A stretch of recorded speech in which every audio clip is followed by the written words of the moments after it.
Police মানে সে নেতা মন্ত্রীদের কথায় ওড়বোস করবে, অনুব্রত মণ্ডলের মতো জেল খাটা নেতার কাছ থেকে চুপচাপ মা বোনের গালাগালি শুনবে, এটাই তো স্বাভাবিক।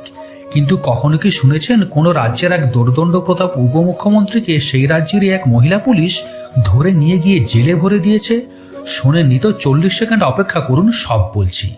আইপিএস অঞ্জনা কৃষ্ণা এমন এক পুলিশ অফিসারের নাম যার নাম শুনলেই বড় বড় নেতামন্ত্রী থেকে শুরু করে অপরাধী সবার রাত্রিবেলা দুঃস্বপ্নে ঘুম ভেঙে যায়। এই অঞ্জনা শর্মা মহারাষ্ট্রে পোস্টেড থাকাকালীন গোপন সূত্রে একদিন খবর পান মহারাষ্ট্রের কুরুডু গ্রামে কিছু সমাজবিরোধী ইল্লিগেল মাইনিংয়ের কাজ করছে।